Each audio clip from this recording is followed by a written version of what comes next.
여러분 안녕하십니까? 여러분 맨큐의 경제학 챕터 12장 조세제도 우리 같이 공부하고 있는데요. 이번 시간에는 2절 조세와 효율성에 대해서 살펴보도록 하겠습니다. 자, 273페이지 한번 보시면 되겠고요. 우리가 앞에서는 미국의 조세제도가 대략 어떻게 짜여 있는가 봤고 우리나라 조세제도 구조도 살짝 살펴봤습니다. 자, 이렇게 조세제도를 설계해서 어떤 항목에 대해서 세목에 대해서 높은 세율을 부과할 것인가, 이렇게 해서 어떻게 재원을 조달할 것인가, 그런 것들에 대해서 살펴봤는데, 이 조세제도를 설계할 때요, 우리가 이제 가능한 한 좀 바람직한 조세제도를 설정하려고 합니다. 설계하려고 해요. 어떤 조세제도가 과연 바람직한가, 요거를 한번 생각해 본다라고 하면요, 바람직한 조세제도 두 가지를 우리가 판단 기준으로 볼 수 있어요. 경제학에서는 늘상 얘기하는 게 하나는 효율성이고 다른 하나는 공평성이다 라는 것을 알 수가 있죠. 그래서 이 두 가지를 우리가 살펴서 보게 되는 것입니다. 자, 효율성이 뭐냐? 우리가 다시 얘기할 텐데 거기 두 번째 단락에 한번 볼까요? 자, 효율성이라 하면 동일한 조세 수입을 달성하려고 해요. 근데 이왕이면은 어떤 목적을 달성할 때 가능한 한 비용을 가장 적은 비용으로 하는 게 효율성이다. 이렇게 보시면 되겠습니다. 자, 그래서 이렇게 우리 미시경제학에서 얘기하는 것처럼 제약 조건과 목적식으로 본다라고 하면 일정한 조세 수입을 달성해야 돼. 일정한 조세 수입을 달성하는 게 목적이거든요. 자, 달성해야 되는 게 이제 기본적인 제약 조건이야. 근데 어떤 방식을 쓰는 게 좋습니까? 라고 하면은요, 세금을 거둘 때 사람들이 땡큐 하고 내지 않는단 말이야. 막 세금 내기 싫어서 저항을 하겠죠. 자, 그래서 그때 발생하는 비용을 이렇게 극소화한다. 이렇게 보시면 되겠습니다. 아시겠죠? 자, 그러면 조세와 관련한 비용이 뭐가 있을까? 그걸 한번 볼 텐데요. 자, 우선 이렇게 볼 수가 있어요. 그래서 동일한 목적을 달성하는데 비용을 극소화하는 방법, 요거를 생각하는 거야. 자, 이때 발생하는 비용에는 뭐가 있습니까? 지금 그거를 잠깐 보려고 합니다. 자, 거기 책에 보시면 첫 번째는 세금 그 자체가 바로 비용이 될 수 있어. 그래서 세금 납부의 그 자체이다. 텍스 그 자체. 여러분들 세금 많이 내시게 되면 그게 이제 자체가 비용 아니겠습니까? 다음에 세금의 본질은 납세자에게서 정부로 강제적으로 재원을 이동시키는 겁니다. 그거 말고 추가적인 비용이 발생하는데 추가적인 비용 뭐가 있냐라고 하면요. 거기 점띵 두 개 잘 보세요. 자, 조세가 경제 주체들의 의사결정을 왜곡. 사람들이 세금 내길 싫어해. 그러다 보니까 그로 인해서 발생하게 되는 경제적 순손실 이렇게 얘기합니다. 그래서 세금 내기 싫어가지고 사람들이 어떤 조세와 관련한 선택에 왜곡을 초래하게 돼서 발생하는 세금 관련한 비용 있고요. 또 하나는요. 납세자들이 세법을 준수해야 돼. 나 세금 내고 싶어.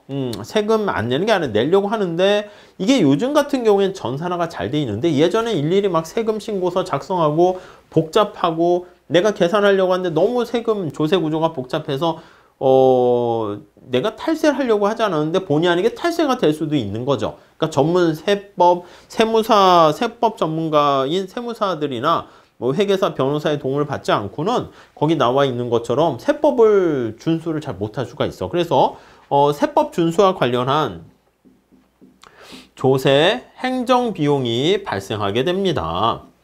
조세 행정 비용. 요게 이제 바로 뭐냐면 거기 세법 준수 비용이다. 법의 준수 과정에서 발생하는 비용이다. 이렇게 보시면 되겠습니다. 아셨죠? 자, 먼저 첫 번째로 조세의 경제적 순손실 한번 생각해 보도록 하겠습니다. 자, 텍스를 부과하게 되면 여기 많은 사람들이 이렇게 집을 고칠까 말까 여기 보니까 그러면 C에서 재산세를 터내라고 할 텐데 예전에 우리가 좀 부유한 사람한테 세금을 거두거나 막 이렇게 할 때 중세시대에 창문세라고 들어보셨습니까? 이렇게 집에다가 세금을 거두려고 하는데 이 집 크기를 측정하는 것도 쉽지 않고 복잡하니까 창문의 개수가 많으면 집의 규모가 크다 이렇게 생각을 해가지고요. 어느 정도 여력이 있는 거 아니겠습니까? 글라스로 해가지고 이쁘게 창문을 내게 되면 부유하군 그거의 상징이니까 창문의 개수를 많이 만들어서 개수를 세가지고 많이 만들면 세금을 많이 내도록 그렇게 한 거예요. 자, 그래서 창문세, 창문의 개수만큼 세금을 내라 이렇게 했더니 이걸 부과했더니 사람들이 어떤 선택을 했을까요? 창문을 다 없앴어요. 집을 짓는데 여기 나와 있는 것처럼 야 집을 새로 고쳐서 창문을 많이 내서 채광이 들어오도록 할까? 야 그럼 세금 많이 낸대. 그러니까 창문이 없어져 이렇게. 그러니까 영국의 중세시대에서 런던에서 창문이 없는 집들이 굉장히 많이 생긴 거야. 안 그래도 꿀꿀하고 우울하고 날씨가 우리나라 같이 쾌창하지 않은 영국에서 이렇게 창문도 없으니까 어둡잖아. 사람들이 우울해져가지고 런던 시민들이 막 힘들어해가지고 이런 창문세 같은 거 없애버렸다라는 게 대표적인 어떤 사람들의 선택을 왜곡시킨다라고 보시면 되겠습니다. 네, 이해 가시겠죠? 자, 그래서 조세와 관련한 순손실은요, 어떤 경제적 유인을 왜곡해서 발생하는 첫 번째 줄에 나와 있는, 거기 보니까 정부가 아이스크림에 세금을 부과했더니 사람들이 아이스크림 먹고 싶은데 참아야 돼. 그래서 대신 요구르트를 사 먹게 돼. 그럼 선택을 바꾸게 되는 거잖아. 세 번째 줄도 볼까요? 주택에 세금이 부과되면 지금 얘기한 것처럼 주택의 크기를 좀 더 작게 하거나 창문을 없애거나 남는 돈으로 다른 선택을 하게 됩니다. 그래서 우리가 선택 왜곡, 다른 선택을 하게 되는 거야. 이런 다른 대안을 선택하게 돼요. 이렇게 다른 대안을 선택하는 과정에서 발생하는 효과를요. 우리가 뭐라고 합니까? 라고 하면 요거를 대체 효과다. 이렇게 얘기를 하게 됩니다. 네, 이해 가시겠습니까? 네. 자, 그 정도 보시면 되겠어요. 그래서 근로소득세에 세금을 때리면 내가 열심히 일을 해서 돈을 벌었는데 근로소득을 얻었는데 세금을 뜯어가면 뭐야 나 덜 일할래 이렇게 되는 거죠. 내가 지금 소비를 하고 싶은데 소비를 안 하고 저축을 했어. 저축에 세금을 때리면 어떻게 돼요? 뭐야 나도 소비하고 싶고 펑펑 쓰고 싶은데 미래를 대비해 가지고 나는 꾹 참고 저축을 했더니 거기다 세금 내세요 이렇게 되면 뭐야 세금 저축한 나만 바보네 해가지고 사람들이 저축을 안 하게 된단 말이죠. 자, 이런 식으로 다른 선택 대안을 선택하면서 왜곡이 발생하게 된다. 왜곡이라는 디스토션이라는 표현을 잘 체크해 주시면 되겠습니다. 자, 두 번째 단락 다시 볼게요. 이와 같이 세금은 경제적 유인을 왜곡하기 때문에 사회적 후생 손실이 생깁니다. 경제적 순손실을 생기게 되고요.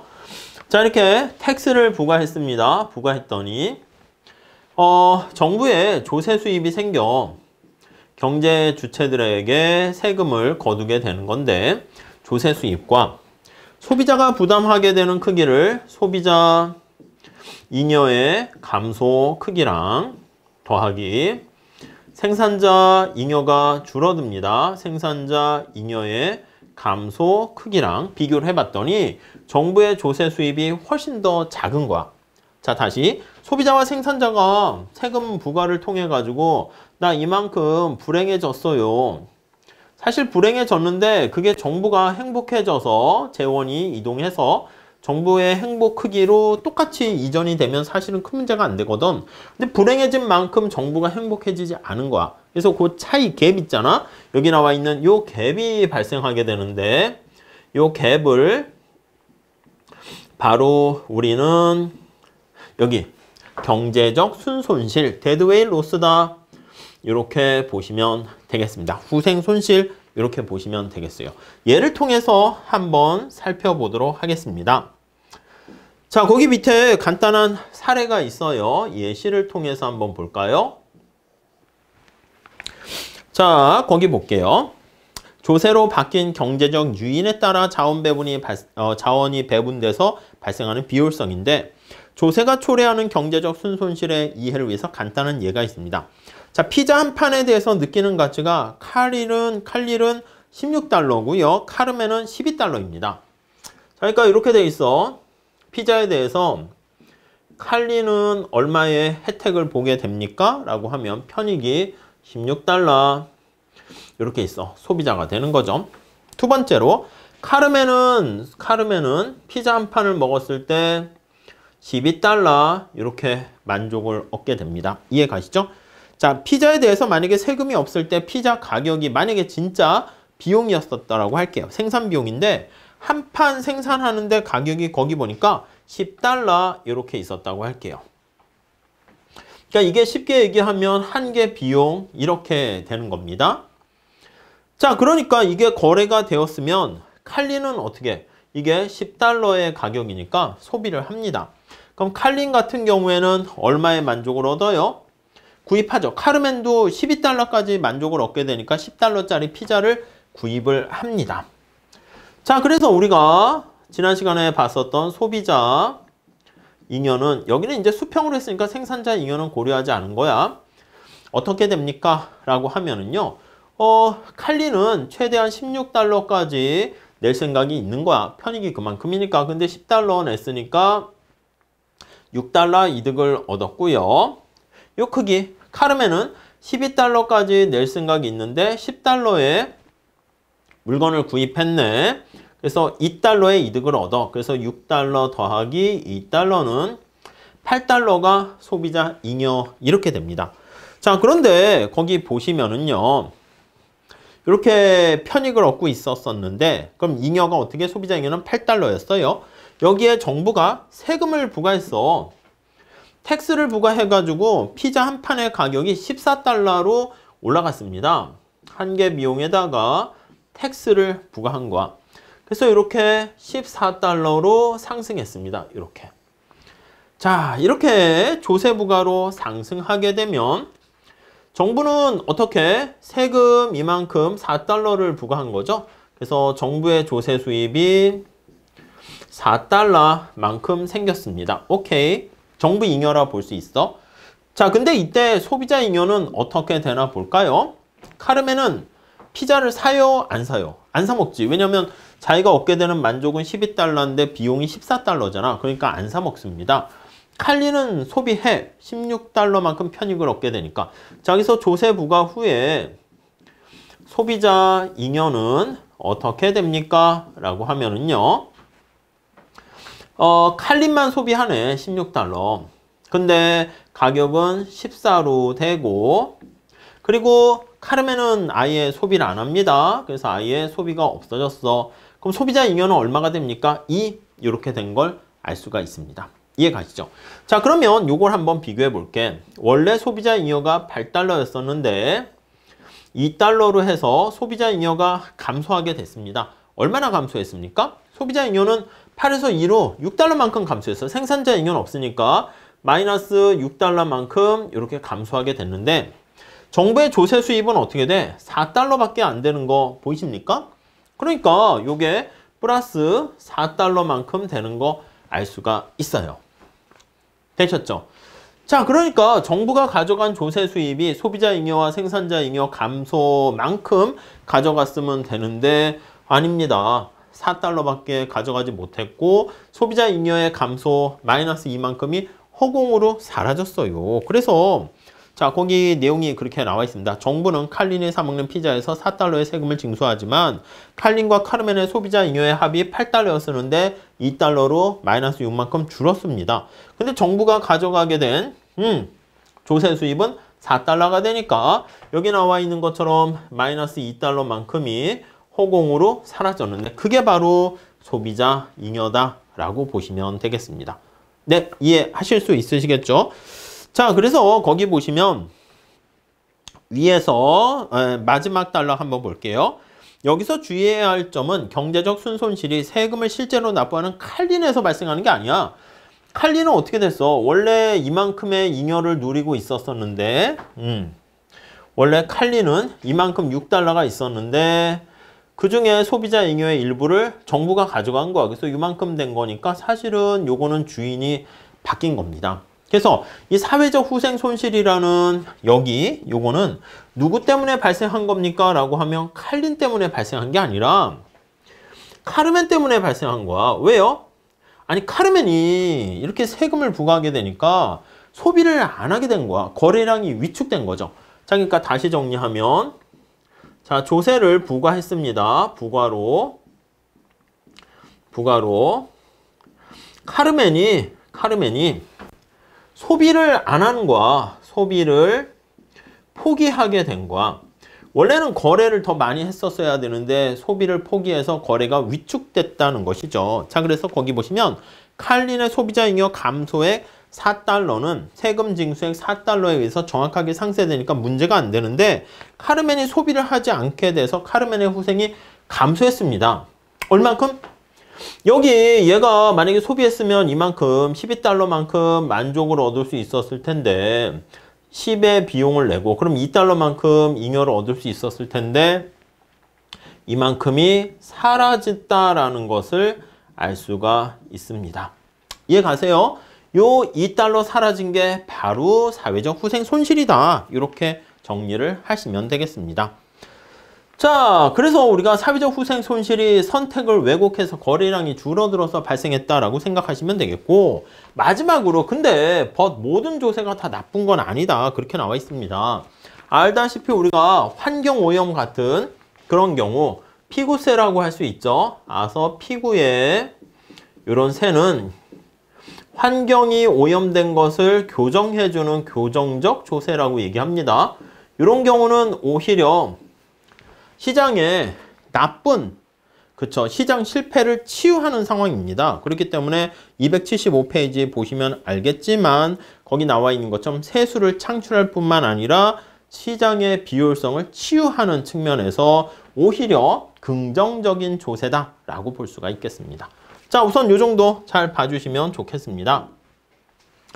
그 다음 이제 소득과 소비 어느 쪽에 과세해야 될까 한번 보시면은요. 우선 조세는요. 첫 번째 줄에 나와 있는 것처럼 사람들의 세금을 때리게 되면 이 효율성이라는 얘기 말씀드린 것처럼 행동을 변화시킵니다. 자, 그래서 특히 소득세 같은 경우에는 우리가 앞에서 말씀드린 것처럼 개인 소득세 이렇게 있습니다. 개인에 대해서 소득에 과세하는 거와 소득세. 자, 이게 뭐 여러 가지 항목으로 구성되어 있겠지만 근로소득세 이런 게 있어. 여러분 내가 일을 했어. 근데 세금을 뜯어가. 그럼 어떻게 돼? 일할 의욕이 떨어지지 않겠습니까? 그래서 근로의욕을 저해합니다. 근로의욕을 저해하는 결과를 초래하게 되고요. 내가 은행에 예금을 했어. 저축을 했어. 소비를 안 하고. 그러면 이자 소득세를 얻게 됩니다. 네, 이해되시죠? 근데 이 이자에 내가 이자 소득이 생겼는데 거기에 세금을 때리는 거야. 그럼 뭐야? 아니 나도 소비하고 싶은데 꾹 참고 은행에 예금해서 더 필요한 사람에게 투자자에게 돈을 공급해 준 건데 뭐야? 여기다 세금을 때려? 이자 소득에? 그러니까 저축 의욕이 떨어집니다. 전부 다 경제가 성장하는데 네거티브한 충격을 주지 않겠습니까? 자, 그래서 어떤 사람이 거기 나와 있는 것처럼 두 번째 단락 25세 사람이 1000달러를 저축할까 말까 생각을 해. 근데 거기 보시니까 8달러 이자가 붙는데 거기에 만약에 25% 이자 소득이 부과되면 실제 내가 받는 이자율은 8%가 아니라 6%로 떨어집니다. 자, 그러니까 뭘 얘기하는 거냐면 이자 소득세는 내가 이자율을 얻게 되는데 세후 세금을 낸 다음에 이자율, 이게 실질 이제 내가 얻게 되는 이자율이죠. 이자율이 이제 어떻게 되는가가 관심인데 줄어들게 돼. 그럼 세금이 없을 때보다 이렇게 이자 소득세가 있으면 나의 이자율이 떨어지니까 저축의 매력도는 하락하게 된다라는 것을 알 수가 있습니다. 네, 이해 가시겠죠? 자, 그래서 일부 경제학자들은 그렇게 얘기합니다. 아니, 내가 이렇게 소득을 창출하는 과정에서는 사회에 긍정적인 영향을 미친 거니까 여기에 세금 때리는 거. 그러니까 벌어들인 소득에 세금을 때리는 거잖아. 어닝입니다. 그래서 벌어들인 소득에 과세를 하게 되는데, 야, 벌어들인 소득에 과세하지 말고 소비에 과세하자, 이런 주장을 하는 사람들도 있는 겁니다. 이게 소비세라고 보시면 되겠습니다. 컨섬션 텍스, 이렇게 주장하기도 합니다. 소비세. 이건 뭐야? 이거는 벌어서 남들을 도와주는 거고 열심히 일을 한 건데, 그게 아니라 이 소비는 어떻게 보면 내가 써서 내가 만족을 누리는 것이고 내가 편익을, 혜택을 보는 거잖아. 그렇기 때문에 이 소비세 같은 경우에는 여기 나와 있는 것처럼 특히 저축행위에 아무런 왜곡을 초래하지 않습니다. 저축에 왜곡이 없어요.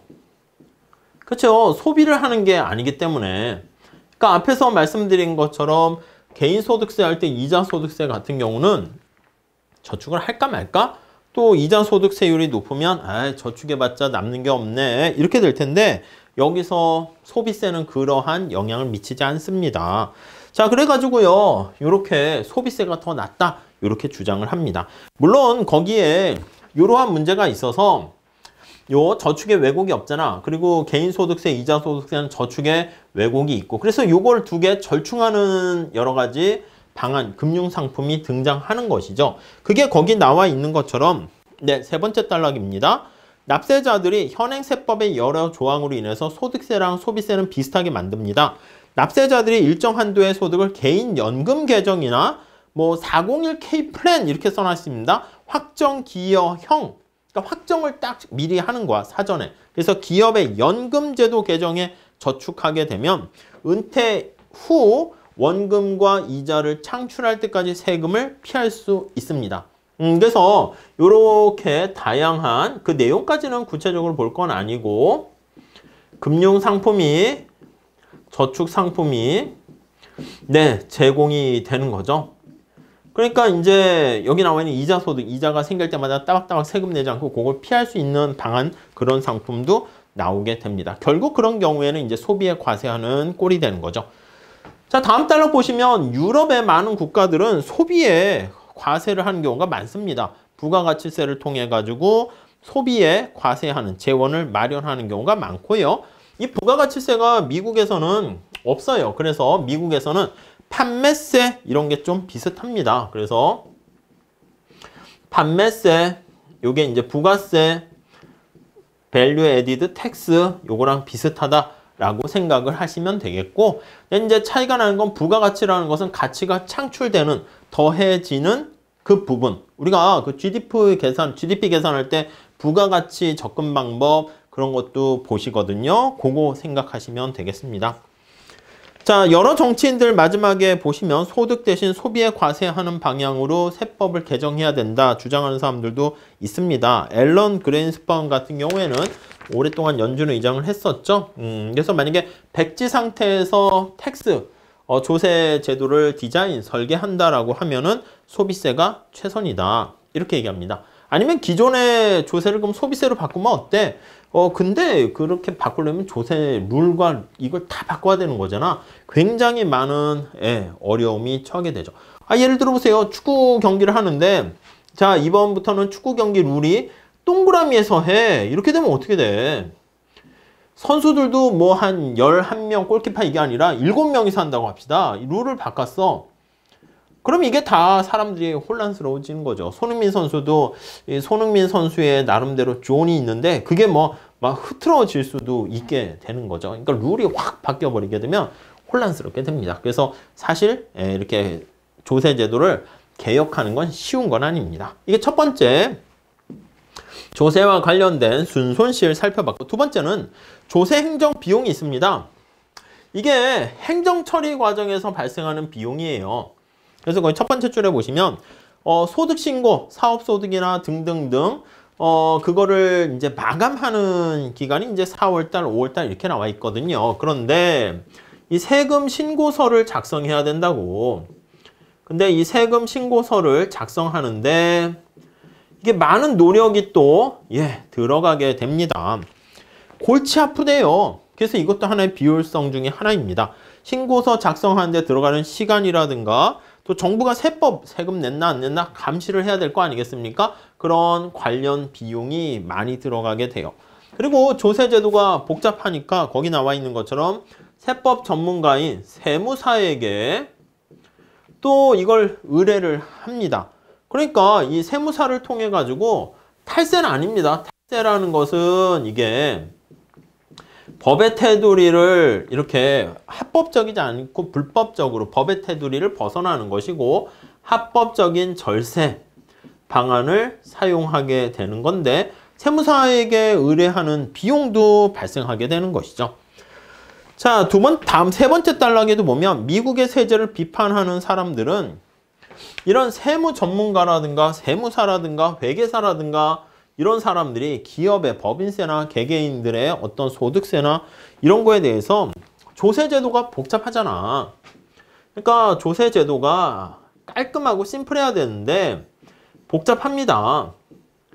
자, 누진세나 이렇게 우리가 뒤에 보게 될 그런 조세 체계 때문에 구간마다 다 다르고 누구는 뭐 공제해주고 안 해주고 이렇게 되니까 해서 루프홀이라고 표현하는 허점, 구멍이 많아요.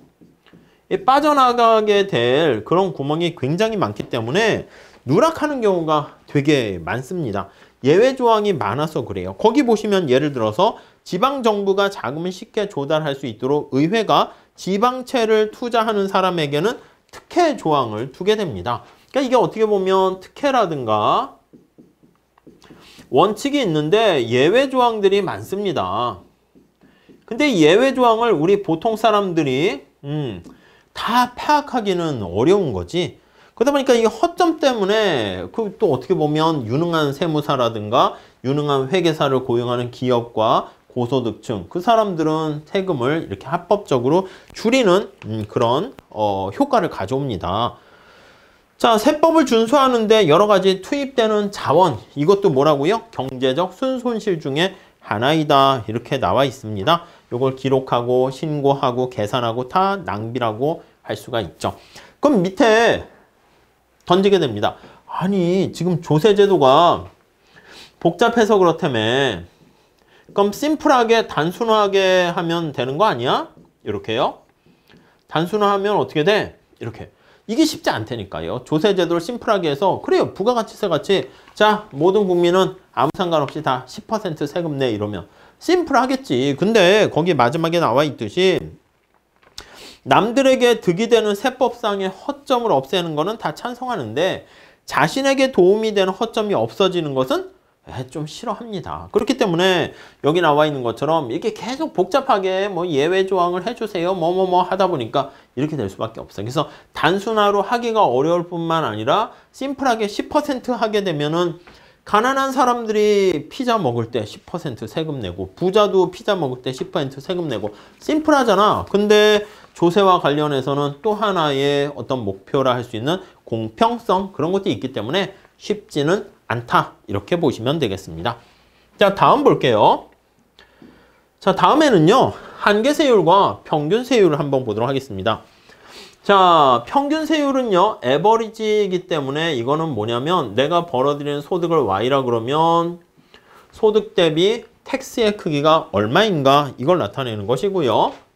자, 이거는 그래서 거의 첫 번째 줄 한번 볼게요. 세금 총액을 소득 총액으로 나눠주는 거야.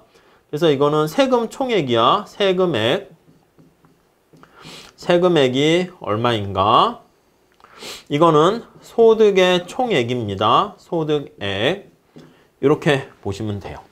한계세율은요. 이게 마지널이라는 말이 붙어 있잖아. 그러니까 이거는 한 단위 증가했을 때. 자, 그래서 거기 마지널 텍스 레이시라고 하면 자, 소득의 증가액. 요 삼각형 델타라는 것은 증가했다. 이렇게 보시면 되겠습니다. 세금 증가액.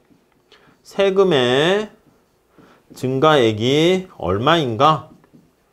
네, 요걸 나타내는 것이고 요거는 소득의 증가액 이렇게 보시면 되겠습니다. 소득의 증가액 이렇게 생각을 하시면 되겠습니다. 오케이? 자, 그래서 거기 한번 볼게요. 예를 통해서 한번 보도록 하시죠. 자, 예시를 통해서 한번 보겠습니다. 자, 소득이 5만 달러까지는 세율이 20%고요. 5만 달러 넘는 소득에 대해서는 50% 세금이 부과된다 할게요. 자, 그러면 여기가 소득이라 할게. 소득. 여기가 5만 달러 이전까지는 여기 세율이라 할까요? 세율이 네, 20% 이렇게 있어. 20% 이렇게 세율이 되어 있습니다. 앞에 본 한계 세율처럼 이렇게 돼 있는 거야. 그 다음 5만 달러를 넘어서게 되면은 50% 세율이 적용된다고 할게요. 이렇게요. 자, 여기서는 이렇게 해서 쭉 이렇게 된다 합시다. 이렇게. 자, 그러면 이 사람의 지금 현재 소득이 6만 달러라 합시다. 6만 달러 이렇게 돼 있어. 그럼 이 사람이 세금을 얼마 냅니까? 라고 하면은요. 거기 나와 있는 것처럼 이렇게 세금을 내야 돼.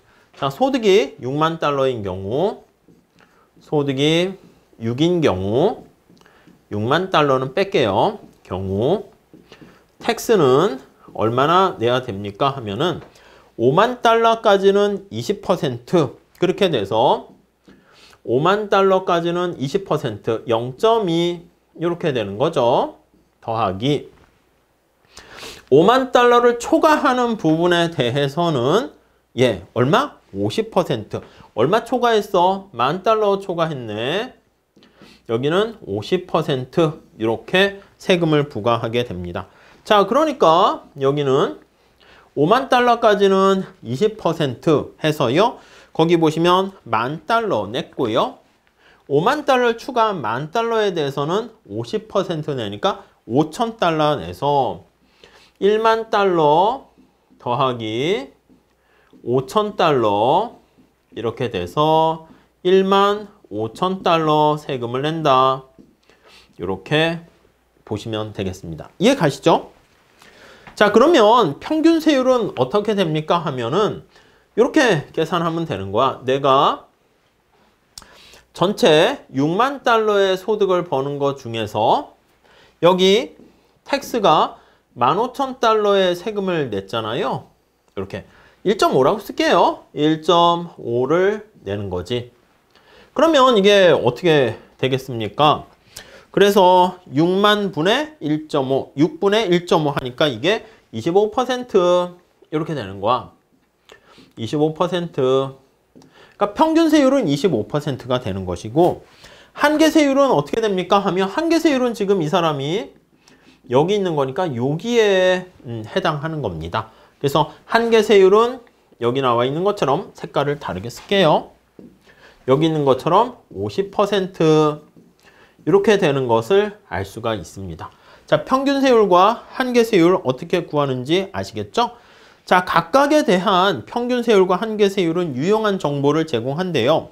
세금 납부하는 사람이 얼마나 납부했다는 희생을 하는가, 이게 더 좀 적합하대. 그래서 요 평균 세율은 얼마나 이 사람이 세금에 대해서 희생을 하는가, 희생의 정도. 그래서 우리가 누진적이다, 역진적이다 뭐 이런 거 얘기할 때는요, 평균 세율 가지고 얘기를 하게 됩니다. 희생이 어느 정도인지 측정하려면 소득에서 세금을 얼마나 냈는가를 나타내는 비중인 평균 세율이 적합하고요. 근데 여기 나와 있는 한계 세율이다 이렇게 나타내는 것은 어떤 의사결정은 우리 경제학에서 기본적으로 한계 원리에 따라서 얘기를 합니다. 그래서 거기 보시면 세제가, 텍스가 어떤 경제적 유인을 통해 얼마나 왜곡을 끼치는가. 왜곡, 디스토션, 이게 후생 손실과 관련된 것이죠. 왜곡을 나타내는가, 그걸 볼 때는 한계 세율이 좀 더 의미가 있다. 그래서 우리가 경제학에 거기 다음에 나와 있는 것처럼 경제학의 10대 원리 얘기할 때도 이렇게 본다고. 어떤 경제적인 선택과 관련해 가지고요 나타내는 것은 우리 근로의욕도 마찬가지야. 근로의욕 이런 거요. 여기 한번 보세요. 이 사람이 여기 있어. 5만 1,000달러야. 그럼 내가 여기 보시면 5만 달러를 넘어서 1000달러 더 추가했더니 세율이 50달러, 50% 세금 내라 그러면 아니 뭐야 내가 절반을 내네. 아니 나 이리 내려갈래 해가지고 어떤 선택의 의사결정이 4만 9천 달러 버는 사람이나 5만 1000달러 버는 사람이나 갑자기 점프하게 되니까 선택의 왜곡이 커지게 된다라는 것을 알 수가 있죠. 그렇기 때문에 여러분들이 언제나 이 추가적인 한계라는 게 그거 아니겠습니까? 마지널이야. 마지널. 그러니까 여기 나와 있는 추가적인 이러한 추가적인 선택과 관련해서 우리가 얘기하는 경우 바로 그게 한계세율이 큰 영향을 미친다. 이렇게 보시면 되겠습니다. 여기 전문가에게 듣는다는 한번 그냥 읽어보시면 될 것 같고요. 다음 정액세 볼게요. 정부가 모든 국민에게 1인당 6,000달러의 세금을 똑같이 부과했다라고 합시다. 그러니까 소득 수준이 얼마이든 상관없이 일정하게 내는 거야. 그래서 거기 보시면 여기가 내가 소득이 있어. 이거는 세율이 아니라 그냥 텍스의 크기야. 조세의 크기입니다. 앞에서는 세율로 뭐 5%, 10% 이렇게 한 건데 거기 나와 있는 것처럼 가난한 사람이든 갑부든 무조건 1인당 6,000달러의 세금을 내세요. 이렇게 쭉 돼 있다라고 할게요. 똑같은 거야. 이렇게. 자, 그래서 텍스가 얼마로 A로 일정하다. 이렇게 생각을 해보도록 하시죠. 자, 그러면 소득 수준을 지금 체크를 해보는 건데 소득 수준이 많던 적던 어떻게 됐던 내는 세금의 크기가 일정하다라는 것을 알 수가 있습니다. 자, 이런 것들을 우리가 정액세다 이렇게 표현을 합니다. 럼썸 텍스다 이렇게 얘기해요. 럼프 썸 텍스 이렇게 표현합니다. 럼썸세라고 합니다. 자, 어떤 행동을 취하든 여기 보시면 내가 열심히 일을 더 하던 덜 하던 행동과 취하든 상관없이 내가 피할 수가 없는 거야. 상관없이. 네, 거기 보시면 내는 세금이 동일한 세금을 냅니다. 똑같은 동일한 크기의 조세를 부과하게 됩니다. 네, 이해하시겠죠? 네, 이렇게 봐주시면 되겠습니다. 자, 이때 평균세율과 한계세율을 한번 보도록 하겠습니다. 자, 만약에 소득이 3만 달러인 사람이다 이렇게 되면은 자, 평균세율은 어떻게 됩니까? 평균세율은 앞에서 얘기한 것처럼 평균세율은 내가 전체 버는 총 소득 금액에서 전체 세금 금액이 얼마인가 이거였잖아요. Y분의 T 이렇게 돼요. 밑에가 3만 달러 되는 거에서 여기 세금의 크기가 6,000 이렇게 되는 겁니다. 이해 가시죠? 자, 그러면 이게 20% 이렇게 되는 것을 알 수가 있어요. 뭐 그냥 그대로 보시면 되겠습니다. 한계세율은 어떻게 됩니까? 한계세율은 우리가 이제 평균과 한계에 대해서 조금 더 배우시면 평균세율은 어떻게 계산할 수 있습니까? 라고 하면은요. 요거는 원점에서 그 점까지 기울기 탄력성 할 때 얘기했죠. 원점에서 기울기 이렇게 보시면 되겠습니다. 그러니까 무슨 말씀이냐면 원점에서 기울기니까 요거야. 여기서부터 요걸 나타낸다 라고 생각을 하시면 돼요. 3만 분의 6천 이렇게. 요 기울기가 바로 평균세율 이렇게 생각을 하시면 되겠고요. 한계세율은 얼마가 되겠습니까? 라고 하면요. 요거는 그 점에서의 접선의 기울기 이렇게 보시면 되겠습니다. 접선의 기울기는 소득이 한 단위 증가했어. 이렇게 2만 9천에서 이렇게 3만 증가했을 때 추가적인 텍스가 어떻게 됩니까? 라고 하면요. 이 경우는 추가적인 조세 부담의 크기가 없네요. 그러니까 이렇게 소득이 증가할 때 조세 증가하는 거 없어요. 그러니까 한계세율은 이 접선의 기울기가 빵 이걸 알 수가 있습니다. 아시겠죠? 자, 그래서 278페이지 세 번째 줄 보시면 정액세는요, 가장 효율적이다 이렇게 얘기합니다. 왜요? 어떤 행동을 하든지 상관없이 내가 이게 피할 수가 없는 거야. 그래서 사람들의 어떤 선택에 왜곡을 초래하기 때문에 우리가 바로 사회적 후생 손실을 가져온다 그러는데 선택의 왜곡이 없어 이렇게 되는 것을 알 수가 있습니다. 자, 그래서 경제적 순손실이 발생하지 않고 납부액이 얼마가 될까도 쉽게 계산을 할 수 있습니다. 그래서 요거는 계산이 쉽게 되는 거니까 당연히 행정비용, 변호사나 회계사, 세무사 고용할 필요 없이 내가 직접 계산하면 돼. 그러니까 또 행정비용도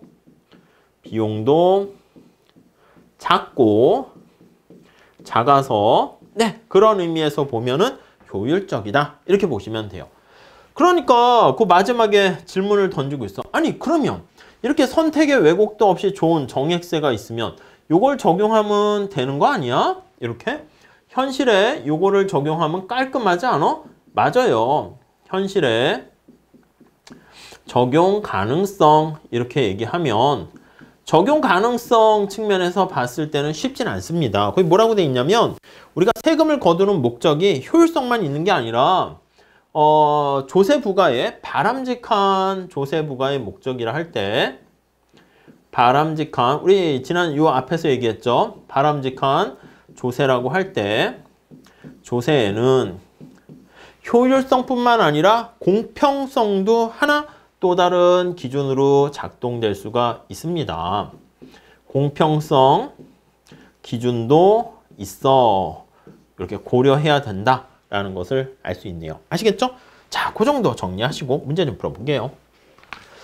자, 베티는 피아노 레슨을 하는데 레슨 1회당 기회비용이 $50야. 수업료는 $60래. 그럼 베티가 피아노 레슨을 할 때 비용이 $50인데 가격이 $60로 이렇게 책정이 되면 $10 이득을 얻을 수 있는 거 아시겠습니까? 학생들이 2명이 있습니다.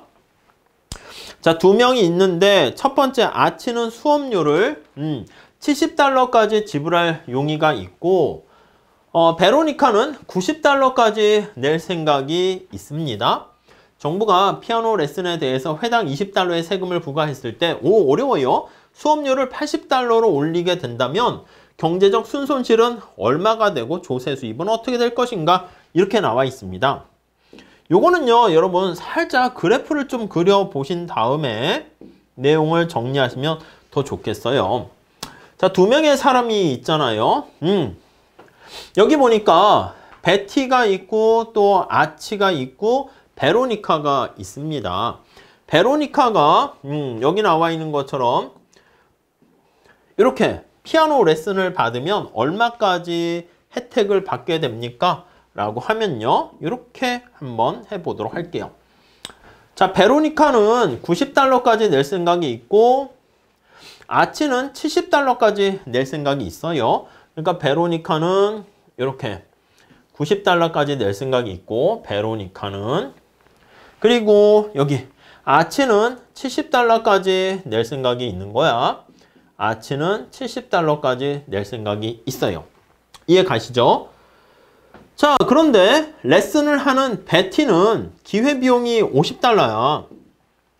근데 가격이 여기 있는 것처럼 $60로 이렇게 시장의 가격이 형성이 된 겁니다. 그리고 레슨을 할 때 기회비용이 $50가 되는 것이니까 좋아요. 검정 색깔로 해볼까요? 이렇게 한 개 비용은 이렇게 $50 이렇게 되는 거야. MC 이렇게 한번 레슨할 때. 자, 그러면 정부가 피아노 레슨을 하기 전이라고 해볼게요. before 이렇게 한번 볼게요. 자, 그러면 첫 번째 여기 나와 있는 베로니카는 레슨 받아요, 안 받아요? 받겠지. 왜냐면 받으면 $90의 이득을 얻으니까.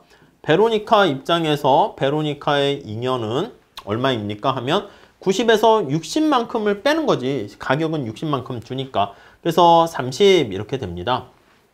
어떻게? 아치는 레슨 받아요, 안 받아요? 받지. 받게 되면 70만큼의 혜택을 보는데 60만큼을 주는 거니까 아치의 잉여는 10 이렇게 됩니다. 그 다음에 베티는 레슨을 해요, 안 해요? 하겠지. 왜냐면 베티의 잉여는 레슨을 해서요.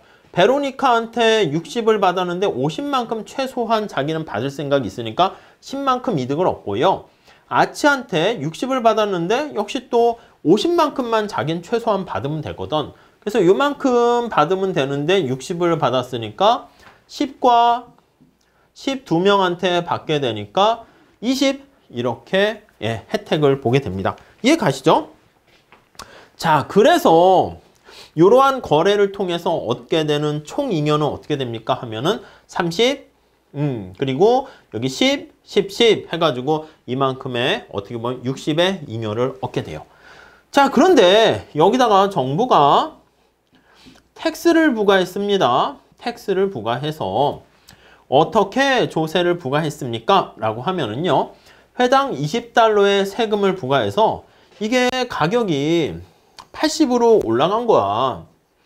이게 T만큼 이렇게 해서 20의 세금을 부과하니까 80만큼으로 올라갔어요. 이해 가시죠? 자, 그러니까 첫 번째, 베로니카는 레슨 받아요, 안 받아요? 받지. 그러니까 이제 받는데 어떻게 돼요? 후생이, 잉여가 90만큼 낼 생각인데 80을 냈으니까 베로니카의 잉여는 10으로 줄어들어요. 기분이 조금 나쁘긴 해요. 아치는 레슨 받아요, 안 받아요? 안 받지. 아치는요, 그냥 잉여가 빵 해서 없어집니다. 오케이?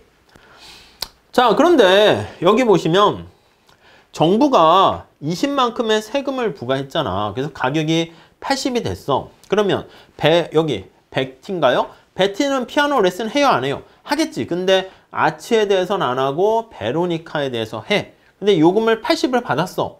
그럼 베티 입장에서는 80 받으니까 와 좋겠네 라고 할 수 있지만 정부한테 20을 갖다 줘야죠. 그러니까 정부의 조세 수입은 어떻게 됩니까 하면 80 받은 거에서 원래 20만큼 이렇게 냈으니까 이게 정부의 조세 수입이 되는 거야. 그럼 세금을 낸 나머지가 60이 되니까 사실은 베로니카 입장에서는 10으로 줄어들었어. 왜요? 저기 나와 있는 아치는 레슨을 안 받잖아. 그러니까 10으로 감소했습니다. 근데 여기는 정부의 조세 수입이 있죠. 정부의 잉여라고 할게. 이건 하나도 없지만 정부의 잉여가 빵이었었는데 여기는 빵이었었는데 정부의 잉여가 20으로 증가하게 됩니다. 요거는 그냥 빵이라고 쓸까요? X라고 써도 되긴 하지만 이렇게 빵 이렇게 되는 것을 알 수가 있습니다. 아시겠죠? 자, 그래서 우리가 이제 어떤 거를 볼 수가 있냐면 우선 첫 번째 각각의 사람들에 대한 여러 가지 잉여를 한번 볼게요. 원래는 여기 보시면 세금을 때려가지고 사회적 후생 순손실은요. 아치가 어떻게 됩니까? 아치가 레슨을 포기하잖아. 아치가 나간단 말이야. 이 색깔이 똑같아요. 아치가 야 나는 그냥 안 할래. 레슨 안 받을래. 이렇게 된단 말이죠. 그러니까 어떻게 되는 거야? 아치 입장에서 얻게 되는 이만큼의 후생 손실이 생긴다는 거죠. 이해 가시죠? 그것뿐만 아니라 소비자 잉여가 감소하고 여기 베티가 레슨을 포기했잖아. 레슨이 날아갔다고. 그러니까 이만큼이 또 날아가게 된 것을 알 수 있어요.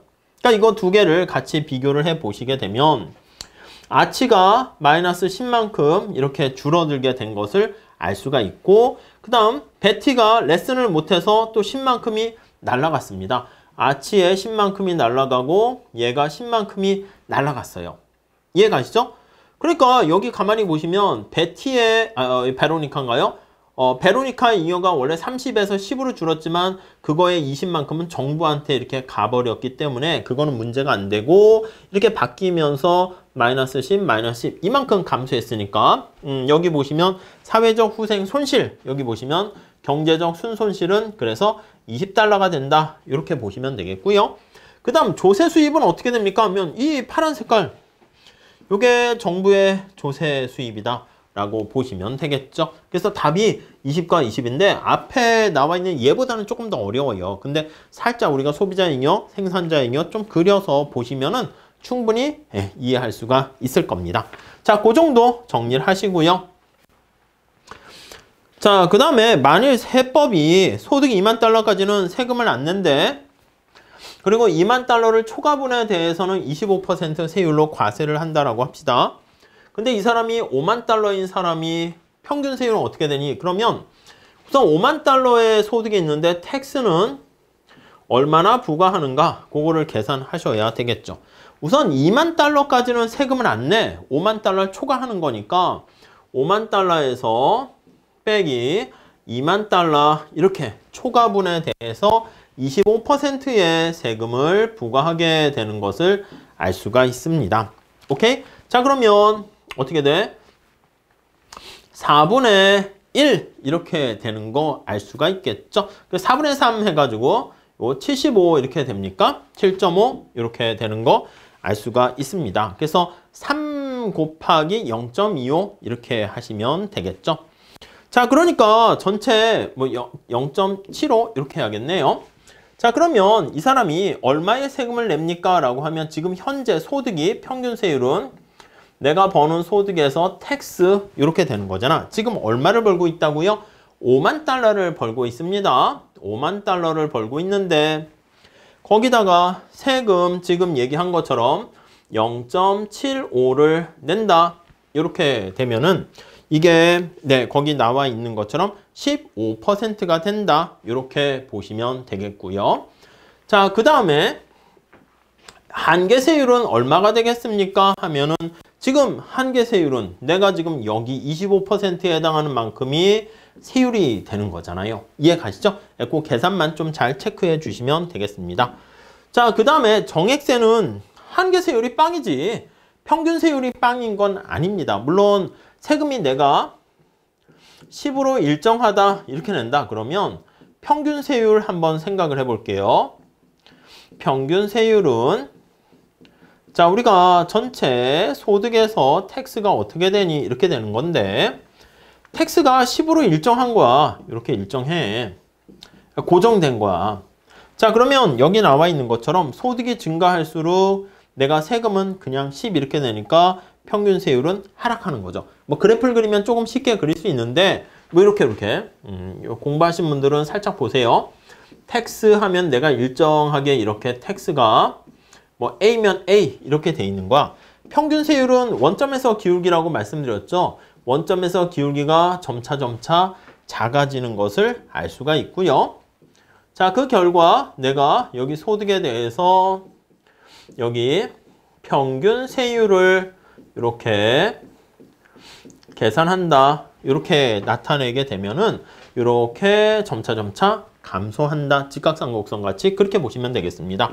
한계세율은 접선의 기울기죠. 접선의 기울기니까 빵이요 라는 것을 알 수가 있어요. 그래서 정액세 같은 경우에는 소득이 증가해도 텍스의 증가 크기가 변화가 없다고. 그래서 요거는 항상 빵 이렇게 되는 거 알 수가 있습니다. 이해 가시죠? 그래서 답은 A번 이렇게 보시면 되겠네요. 자, 이렇게 보시고 다음 시간에 조세와 공평성 같이 정리하도록 하겠습니다. 감사합니다.